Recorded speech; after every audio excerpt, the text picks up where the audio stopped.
3.25 साल बाद आखिरकार बीजेपी को यह एहसास हो गया कि पीडीपी का साथ देश हित में नहीं है। चलिए, देर आए दुरुस्त आए, लेकिन कहीं यह देरी आतंक के खिलाफ लड़ाई में हमें कमजोर तो नहीं कर गई है। 3 साल का विरोधाभासी शासन कहीं सुरक्षा बलों के मनोबल को तो चोट नहीं पहुंचा गया है। रमजान सीज फायर ने आतंकवादियों को कहीं रीग्रुप यानी कि फिर से संगठित होने का मौका तो नहीं दे दिया है। आज की परिस्थितियों में कौन सी हैं वो चुनौतियां जो सुरक्षा बलों के सामने खड़ी हैं?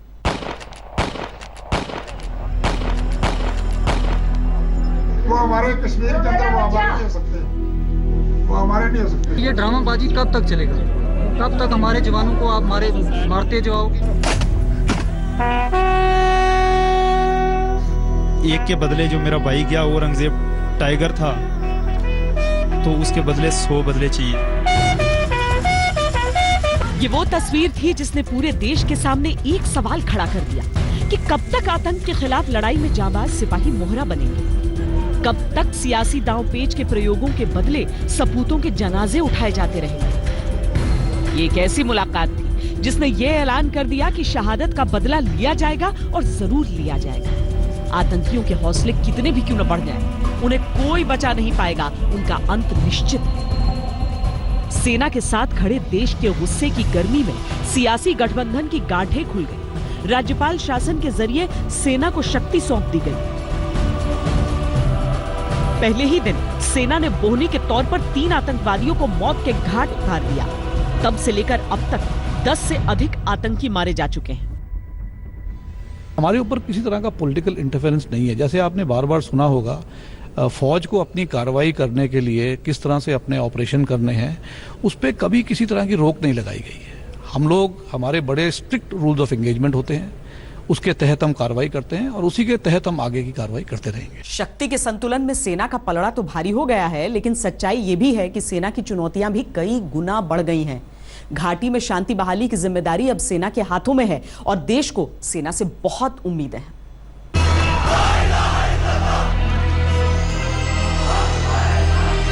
सेना को जो कश्मीर मिला है उसमें सीज फायर के 1 महीने के दौरान संगठित हो चुके नए आतंकी गुट तो हैं ही, 3 सालों के बीजेपी पीडीपी शासन के दौरान लिए गए फैसलों की फांसें भी हैं। इन 3 सालों में आतंक समर्थकों की हिम्मत इतनी बढ़ी कि खुलेआम बीच सड़क पर सुरक्षा बलों के साथ दुर्व्यवहार करने से भी नहीं चूकते। सुरक्षा बलों को पीट कर मार डालने जैसे मंसूबे पालने लगे। हालात यहाँ तक बिगड़ गए कि आत्मरक्षा के लिए जवाब देना सुरक्षा बलों के लिए बहुत मुश्किल हो गया।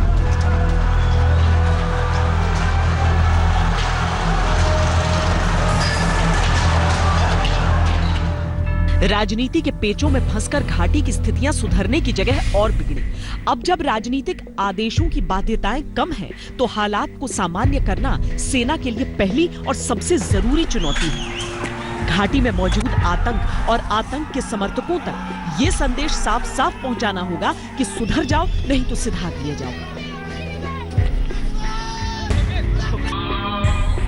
ये तस्वीरें शुक्रवार की हैं। शुक्रवार यानी जुमे की नमाज का दिन, जिसके बाद सुरक्षा बलों पर पत्थरबाजी एक रस्म बन गई थी। लेकिन गवर्नर रूल के बाद आए इस पहले शुक्रवार को सब कुछ शांत, न पत्थर न पत्थरबाज।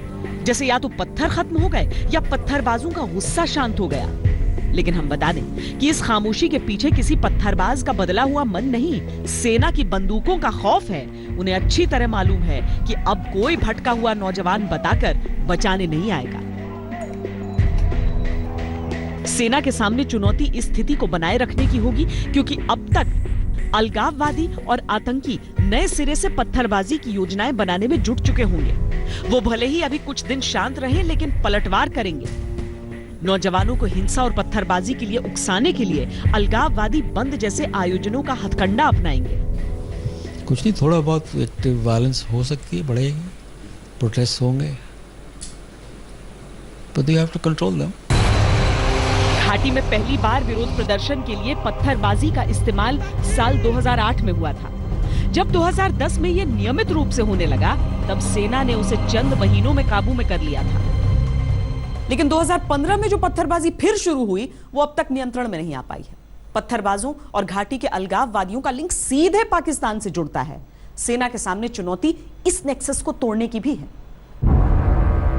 घाटी के अंदर अलगाववादियों के साथ साजिशें तो बॉर्डर पर रोज की फायरिंग पाकिस्तान की फितरत है। पिछले कुछ दिनों में हालात तो इतने बिगड़े कि भारत पाक सीमा से लगे गांव के गांव को खाली करना पड़ा।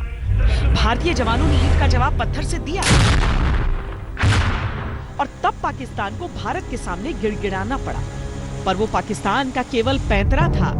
यहां तक कि ईद के दिन भी पाकिस्तान ने सीमा पर गोलीबारी जारी रखी।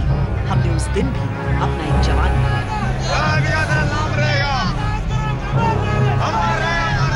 बदले हालात में इस बार भारत की तरफ से पाकिस्तान को ईद की मिठाइयां नहीं दी गईं।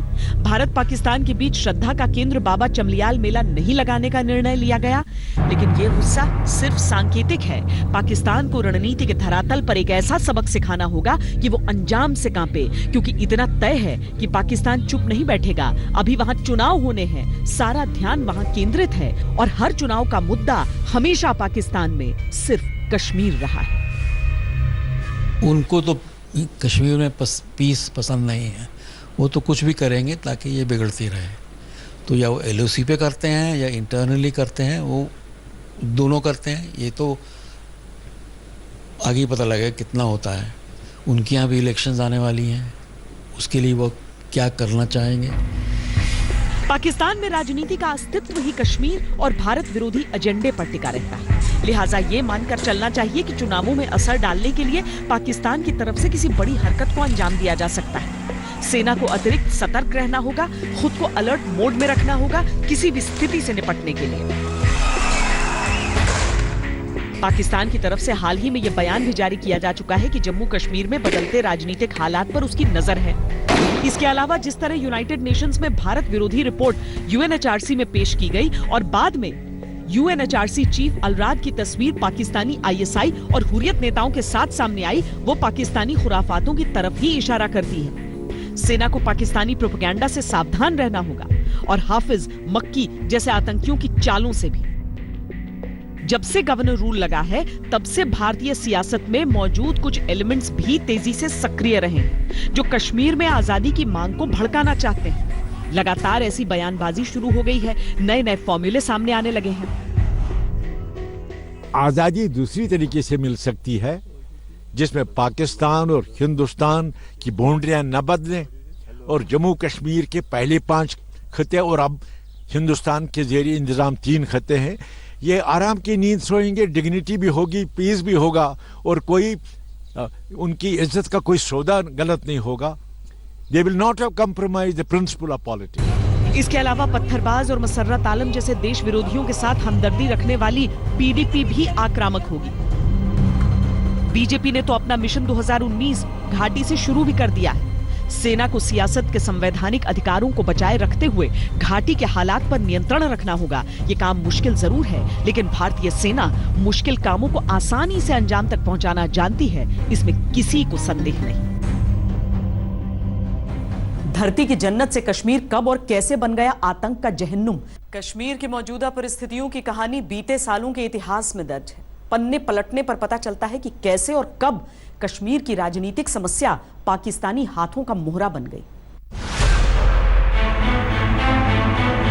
जिन बदलावों ने आज के कश्मीर की बुनियाद डाली, वो 1930 से ही शुरू हो गई थी। जम्मू कश्मीर के पूर्व मुख्यमंत्री उमर अब्दुल्ला के दादा और फारूक अब्दुल्ला के पिता शेख अब्दुल्ला ने all Jammu and Kashmir Muslim conference नाम की पार्टी बनाकर कश्मीर के हिंदू महाराजा को गद्दी से हटाने का आंदोलन छेड़ दिया था और अलग देश कश्मीर का राग शुरू किया। बाद में इसी पार्टी का नाम नेशनल कॉन्फ्रेंस पड़ा। इसी दौर में पहली बार विरोध के रूप में महाराजा के महल पर पत्थर फेंकने से घाटी में पत्थरबाजी की शुरुआत हुई थी। 1947 में भारत पाकिस्तान 2 अलग देश बने और कश्मीर रियासत ने पाकिस्तान के आक्रमण से घबराकर सुरक्षा के लिए भारत के साथ विलय कर लिया। युद्ध जब निर्णायक दौर में था, तभी तत्कालीन पीएम जवाहरलाल नेहरू संयुक्त राष्ट्र की शरण में चले गए और कश्मीर जनमत की शर्तों में उलझ गया। हालांकि आने वाले सालों में भारत और पाकिस्तान के बीच जो समझौते हुए, उसके बाद जनमत की शर्तें कब की खत्म हो चुकी हैं। बहरहाल कश्मीर के विलय के बदले भारत ने विशेषाधिकार की शर्त मानी।